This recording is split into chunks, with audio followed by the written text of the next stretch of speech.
Hey everyone, before we get started, I did want to thank you for hanging with me through some of my irregular uploading schedule. I'd been hoping to have more episodes out than I've had lately. We've just had a very busy time of year, some non-major health issues. I've been experiencing a lot of chronic pain in my neck recently that pretty much just wipes me out. So I've been trying to deal with that. And then this past weekend, we adopted a new dog, and she is a big sweetie and such a great addition to our family.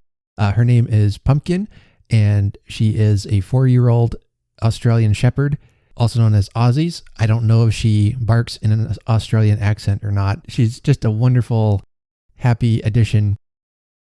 And I'll definitely be having her on the podcast at some point. It might be a one-sided conversation though. So consequently, I spent this past weekend just spending a lot of time with her and getting to know her and helping her to feel comfortable at the house and all that. So this episode is out a bit late, but do stay tuned because then coming up on Tuesday the 25th, we will have our Halloween episode and I'll have a guest on. Her name is Kristen from the Holidays After Dark podcast, and we're going to be talking about the Nightmare Before Christmas movie and just some of our enjoyment of the Halloween season, as well as what it means for a couple of Christmas fanatics like us when Halloween gets here and what that all means for our celebrations. So I'm really looking forward to having her on the podcast, and I'd highly recommend you check out her podcast. Again, it's Holidays After Dark. You can find it at holidaysafterdark.com. You can find it wherever you get your podcasts. So check her podcast out. I know you will enjoy it. She talks not just about Christmas, but about all the holidays throughout the year. It's a great podcast. With that in mind, let's start the music. I've got a great Halloween story for you today.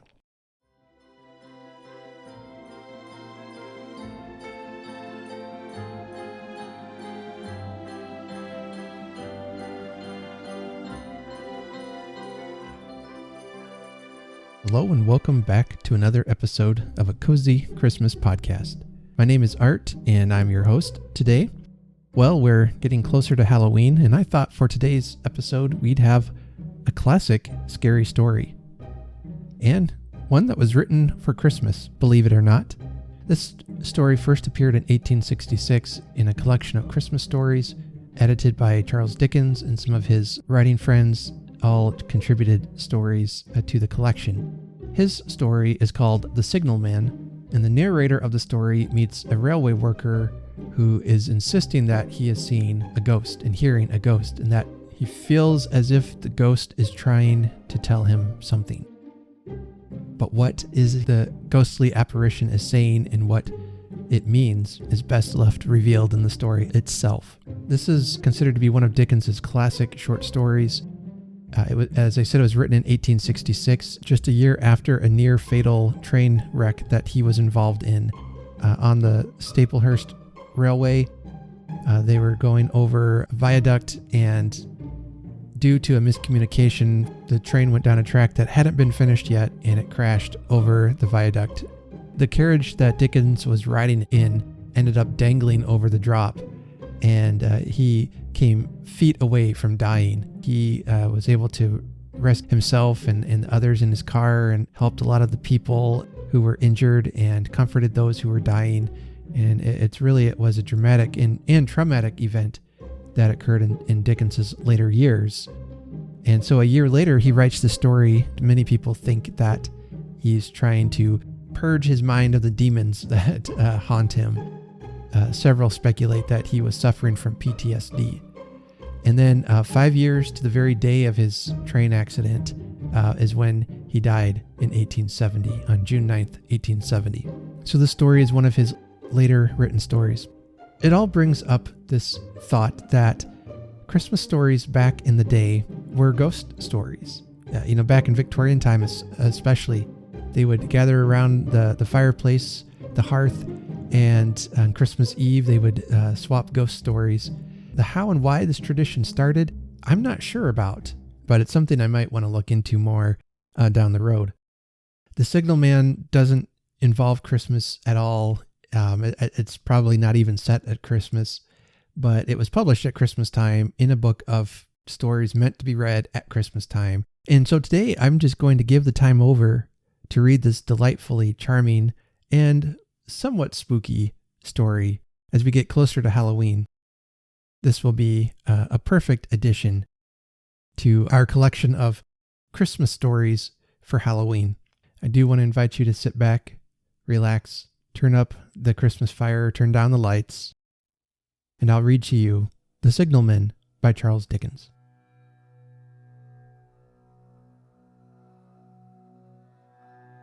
"Hello, below there!" When he heard a voice thus calling to him, he was standing at the door of his box with a flag in his hand furled round its short pole. One would have thought, considering the nature of the ground, that he could not have doubted from what quarter the voice came. But instead of looking up to where I stood on the top of the steep cutting nearly over his head, he turned himself about and looked down the line. There was something remarkable in his manner of doing so, though I could not have said for my life what. But I know it was remarkable enough to attract my notice, even though his figure was foreshortened and shadowed, down in the deep trench, and mine was high above him, so steeped in the glow of an angry sunset that I shaded my eyes with my hand before I saw him at all. "Hello, below!" From looking down the line, he turned himself about again, and raising his eyes, saw my figure high above him. "Is there any path by which I can come down and speak to you?" He looked up at me without replying, and I looked down at him without pressing him too soon with a repetition of my idle question. Just then, there came a vague vibration in the earth and air, quickly changing into a violent pulsation, and an oncoming rush that caused me to start back as though it had force to draw me down. When such vapor as rose to my height from this rapid train had passed me, and was skimming away over the landscape, I looked down again, and saw him refurling the flag he had shown while the train went by. I repeated my inquiry. After a pause, during which he seemed to regard me with fixed attention, he motioned with his rolled-up flag towards a point on my level, some 200 or 300 yards distant. I called down to him, "All right," and made for that point. There, by dint of looking closely about me, I found a rough, zigzag descending path notched out, which I followed. The cutting was extremely deep and unusually precipitate. It was made through a clammy stone that became oozier and wetter as I went down. For these reasons, I found the way long enough to give me time to recall a singular air of reluctance or compulsion with which he had pointed out the path. When I came down low enough upon the zigzag descent to see him again, I saw that he was standing between the rails on the way by which the train had lately passed, in an attitude as if he were waiting for me to appear. He had his left hand at his chin, and that left elbow rested on his right hand crossed over his breast. His attitude was one of such expectation and watchfulness that I stopped a moment, wondering at it. I resumed my downward way, and stepping out upon the level of the railroad and drawing nearer to him, saw that he was a dark, sallow man with a dark beard and rather heavy eyebrows. His post was in as solitary and dismal a place as ever I saw. On either side a dripping wet wall of jagged stone, excluding all view but a strip of sky. The perspective one way only a crooked prolongation of this great dungeon, the shorter perspective in the other direction terminating in a gloomy red light, and the gloomier entrance to a black tunnel, in whose massive architecture there was a barbarous, depressing, and forbidding air. So little sunlight ever found its way to this spot, that it had an earthy, deadly smell, and so much cold wind rushed through it that it struck chill to me, as if I had left the natural world. Before he stirred, I was near enough to him to have touched him. Not even then removing his eyes from mine, he stepped back one step and lifted his hand. "This was a lonesome post to occupy," I said, "and it had riveted my attention when I looked down from up yonder. A visitor was a rarity, I should suppose. Not an unwelcome rarity, I hoped." In me, he merely saw a man who had been shut up within narrow limits all his life, and who, being at last set free, had a newly awakened interest in these great works. To such purpose I spoke to him, but I am far from sure of the terms I used, for besides that I am not happy in opening any conversation, there was something in the man that daunted me. He directed a most curious look towards the red light near the tunnel's mouth, and looked all about it, as if something were missing from it, and then looked at me. The light was part of his charge, was it not? He answered in a low voice, "Don't you know it is?" The monstrous thought came into my mind as I perused the fixed eyes and the saturnine face, that this was a spirit, not a man. I have speculated since whether there may have been infection in his mind. In my turn, I stepped back, but in making the action, I detected in his eyes some latent fear of me. This put the monstrous thought to flight. "You look at me," I said, forcing a smile, "as if you had a dread of me." "I was doubtful," he returned, "whether I had seen you before." "Where?" He pointed to the red light he had looked at. "There?" I said. Intently watchful of me, he replied, but without sound, "Yes." "My good fellow, what should I do there? However, be that as it may, I never was there, you may swear." "I think I may," he rejoined. "Yes, I am sure I may." His manner cleared like my own. He replied to my remarks with readiness and in well-chosen words. Had he much to do there? Yes. That was to say, he had enough responsibility to bear, but exactness and watchfulness were what was required of him, and of actual work, manual labor, he had next to none. To change the signal, to trim those lights, and to turn this iron handle now and then was all he had to do under that head.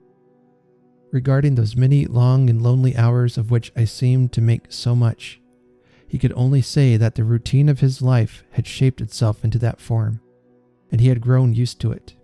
He had taught himself a language down here, if only to know it by sight, and to have formed his own crude ideas of pronunciation could be called learning it.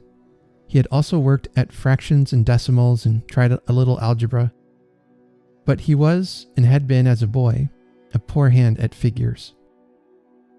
Was it necessary for him, when on duty, always to remain in that channel of damp air, and could he never rise to the sunshine from between those high walls? Why, that depended upon times and circumstances. Under some conditions there would be less upon the line than under others, and the same held good as to certain hours of the day and night. In bright weather, he did choose occasions for getting a little above those lower shadows. But, being at all times liable to be called by his electric bell, and at such times listening for it with redoubled anxiety, the relief was less than I would suppose. He took me into his box, where there was a fire, a desk for an official book in which he had to make certain entries, a telegraphic instrument with its dial, face, and needles, and the little bell of which he had spoken. On my trusting that he would excuse the remark that he had been well educated, and, I hoped I might say, without offense, perhaps educated above that station, he observed that instances of slight incongruity in such wise would rarely be found wanting among large bodies of men, that he had heard it was so in workhouses, in the police force, even in that last desperate resource, the army, and that he knew it was so, more or less, in any great railway staff. He had been, when young, if I could believe it, sitting in that hut, he scarcely could, a student of natural philosophy, and had attended lectures, but he had run wild, misused his opportunities, gone down, and never risen again. He had no complaint to offer about that. He had made his bed, and he lay upon it. It was far too late to make another. All that I have here condensed, he said in a quiet manner, with his grave, dark regards divided between me and the fire. He threw in the word "sir" from time to time, and especially when he referred to his youth, as though to request me to understand that he claimed to be nothing but what I found him.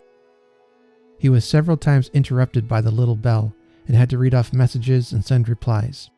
Once he had to stand without the door and display a flag as a train passed, and make some verbal communication to the driver.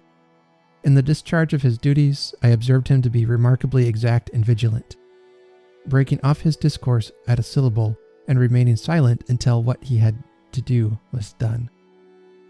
In a word, I should have set this man down as one of the safest of men to be employed in that capacity. but for the circumstance that while he was speaking to me, he twice broke off with a fallen color, turned his face towards the little bell when it did not ring, opened the door of the hut, which was kept shut to exclude the unhealthy damp, and looked out towards the red light near the mouth of the tunnel. On both of these occasions he came back to the fire with the inexplicable air upon him which I had remarked, without being able to define when we were so far asunder. Said I, when I rose to leave him, "You almost make me think I have met with a contented man." I am afraid I must acknowledge that I said it to lead him on. "I believe I used to be so," he rejoined in a low voice in which he had first spoken. "But I am troubled, sir. I am troubled." He would have recalled the words if he could. He had said them, however, and I took them up quickly. "With what? What is your trouble?" "It is very difficult to impart, sir. It is very, very difficult to speak of. If ever you make me another visit, I will try to tell you." "But I expressly intend to make you another visit. Say, when shall it be?" "I go off early in the morning, and I shall be on again at 10 tomorrow night, sir." "I will come at 11. He thanked me and went out the door with me. "I'll show my white light, sir," he said in his peculiar low voice, "till you have found the way up. When you have found it, don't call out, and when you are at the top, don't call out." His manner seemed to make the place strike colder to me, but I said no more than, "Very well." "And when you come down tomorrow night, don't call out. Let me ask you a parting question. What made you cry, 'Hello, below there,' tonight?" "Heaven knows," said I. "I cried something to that effect." "Not to that effect, sir. Those were the very words. I know them well." "I admit those were the very words. I said them, no doubt, because I saw you below." "For no other reason?" "What other reason could I possibly have?" "You had no feeling that they were conveyed to you in any supernatural way?" "No." He wished me good night and held up his light.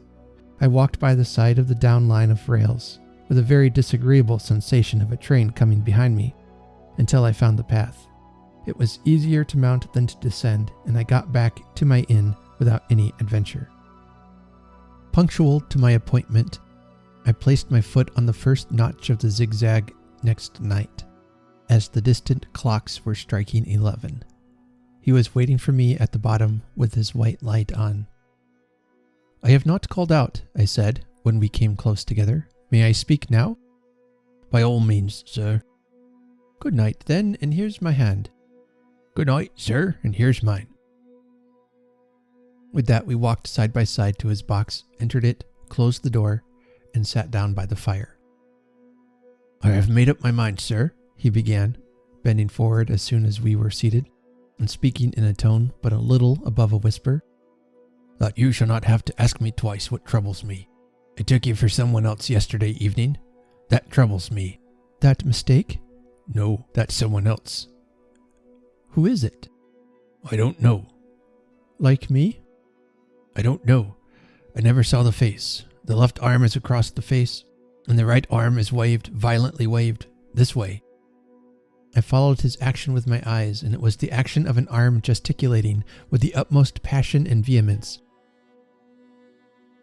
"For God's sakes, clear the way!" "One moonlit night," said the man, "I was sitting here when I heard a voice cry, 'Hello, below there!'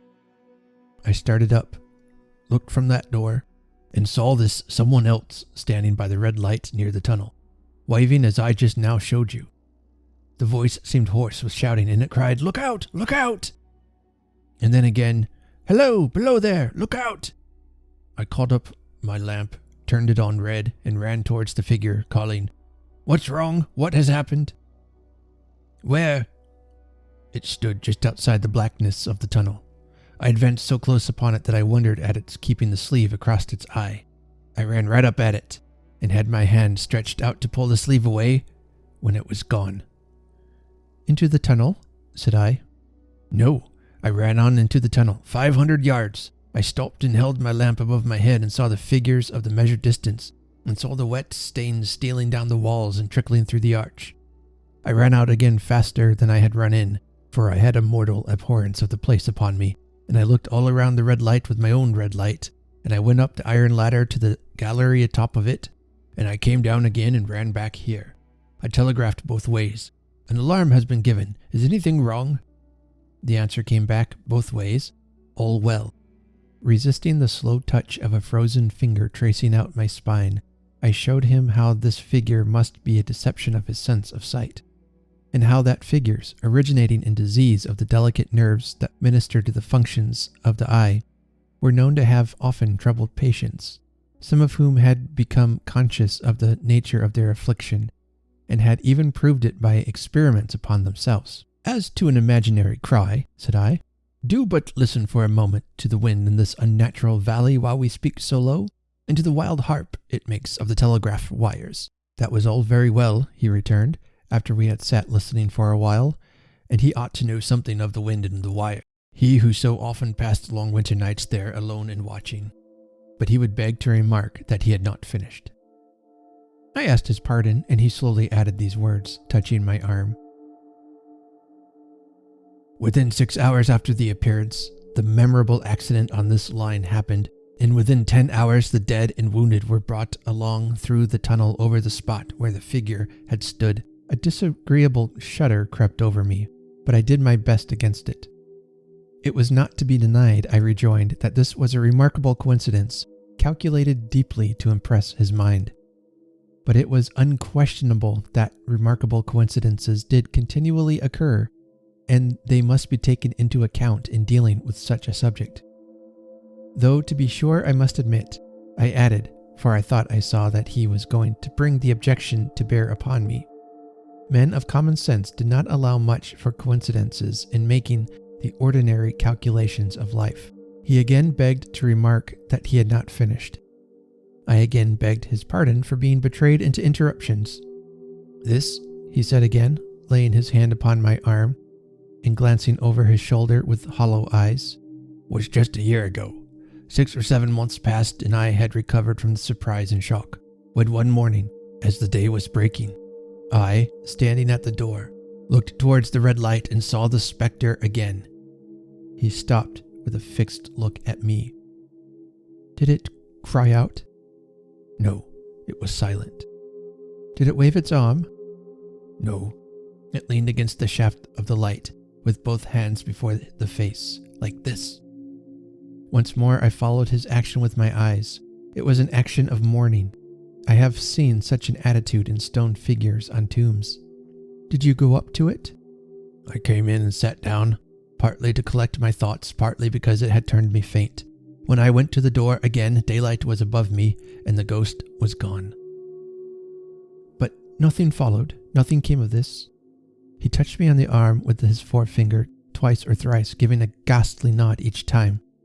That very day, as a train came out of the tunnel, I noticed at a carriage window on my side what looked like a confusion of hands and heads, and something waved. I saw it just in time to signal the driver, "Stop!" He shut off and put his brake on, but the train drifted past here 150 yards or more. I ran after it, and as I went along, heard terrible screams and cries. A beautiful young lady had died instantaneously in one of the compartments, and was brought in here and laid down on this floor between us. Involuntarily, I pushed my chair back as I looked from the boards at which he pointed to himself. True, sir. True, precisely as it happened, so I tell it to you. I could think of nothing to say, to any purpose, and my mouth was very dry. The wind and the wires took up the story with a long, lamenting wail. He resumed, Now, sir, mark this, and judge how my mind is troubled. The spectre came back a week ago. Ever since, it has been there, now and again, by fits and starts. At the light? At the danger light. What does it seem to do? He repeated, if possible, with increased passion and vehemence, that former gesticulation of, For God's sake, clear the way!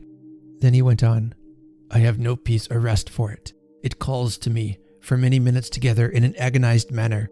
Below there! Look out! Look out! It stands waving to me. It rings my little bell.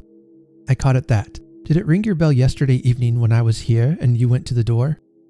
Twice.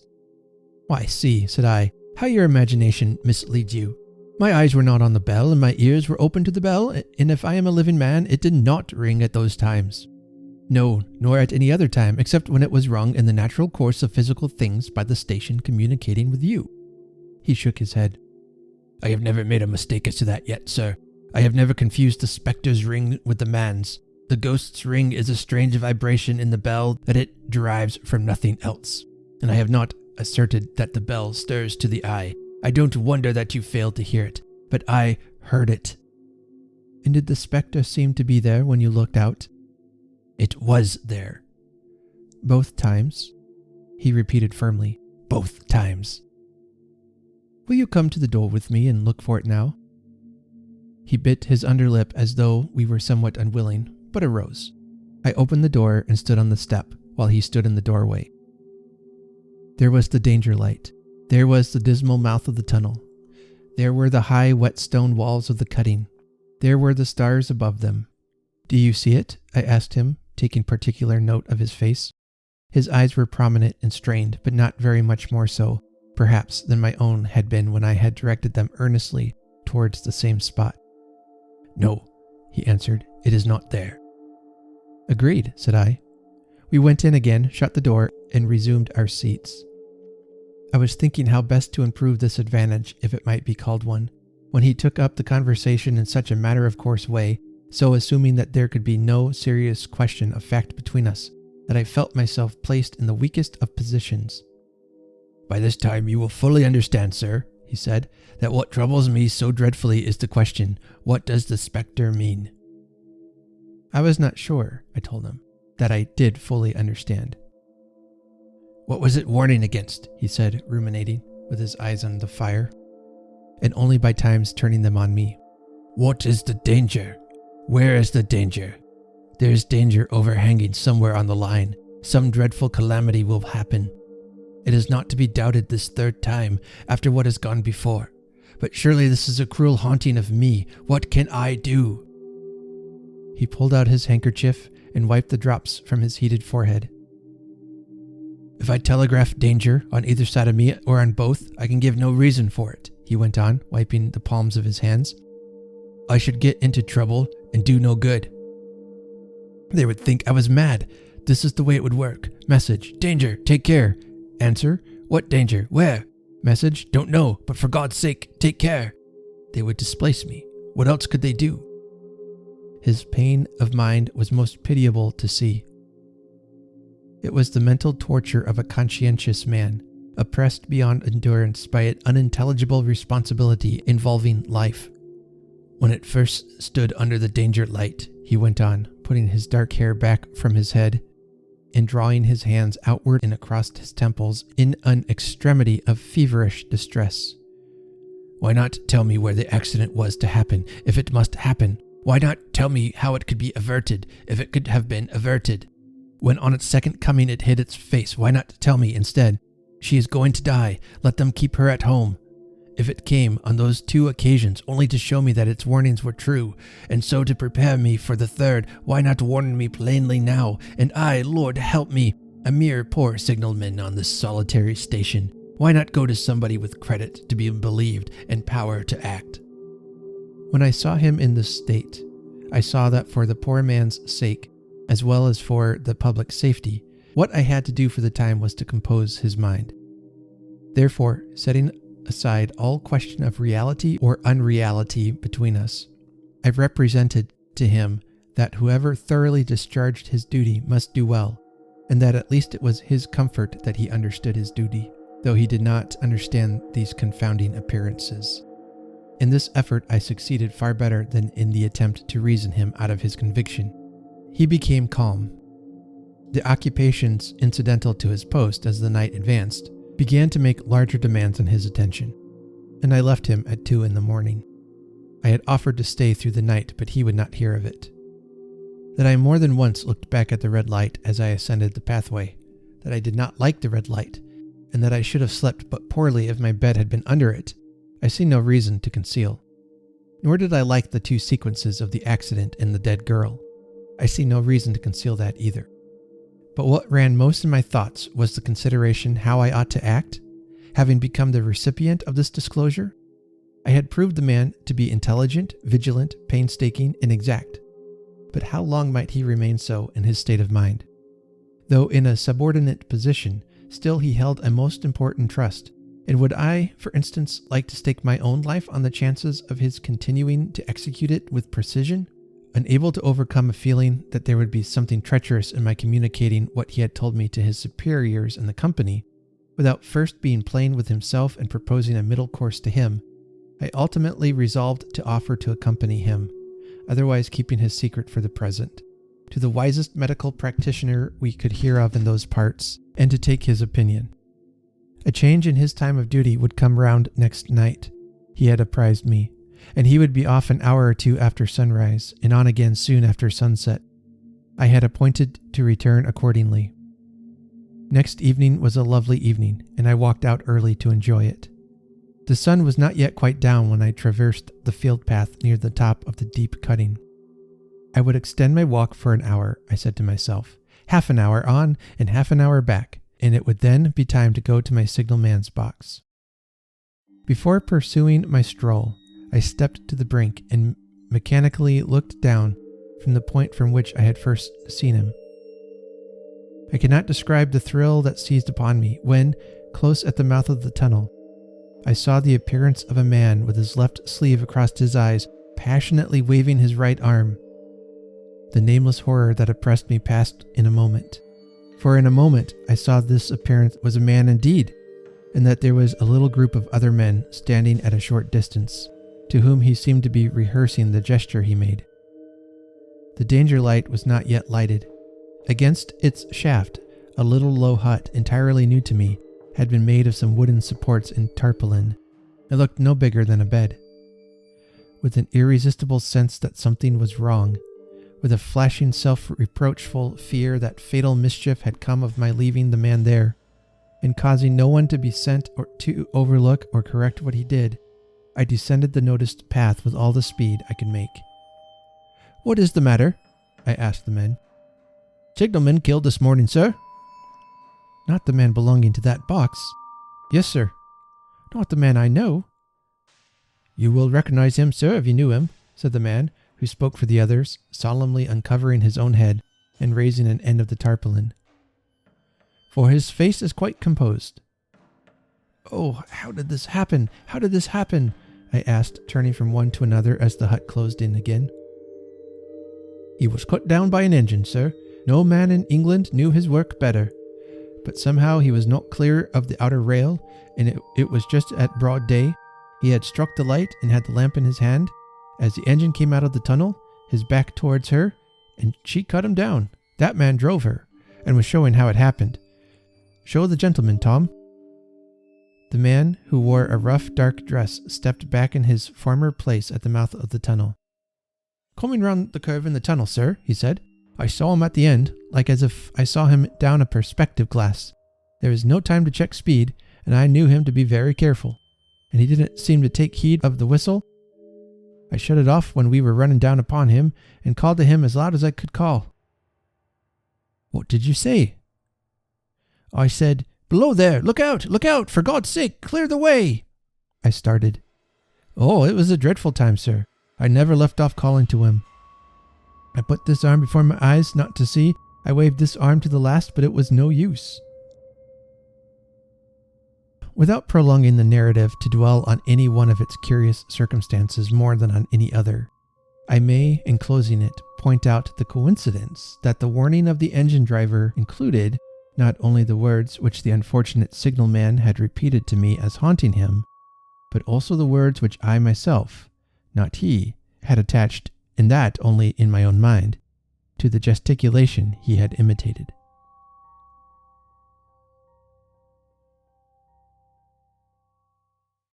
So that was The Signalman by Charles Dickens.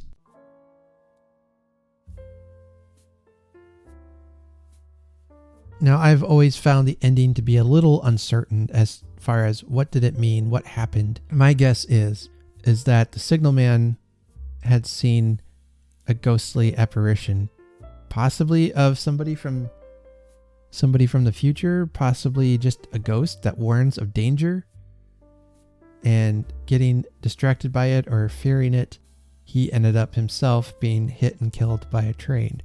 Wouldn't it be interesting if what he saw was his very own ghost itself? I don't know. But what a fun little story to read on a cold winter night as you sit close to the fire and enjoy this time of year. That has been a Christmas story for Halloween, and I hope you enjoyed it. Come back next week. We'll have another episode out. In the meantime, I do want to thank you for listening, for sharing, subscribing. Thank you for those who help out the podcast in a financial way. There are links in the show notes where if you're interested in doing that, you can go ahead. You can support us through Ko-fi.com. With your first donation, I will give you a cozy Christmas sticker and bookmark. I also have an Etsy store set up with some ornaments and things like that there, as well as a Teespring t-shirt shop. I'm always looking to add more to it, so make sure you keep checking back there. And that'll wrap it up for me. Be kind to yourself, be kind to others, and remember to honor Christmas in your heart and to try to keep it all the year. Have a very Merry Christmas.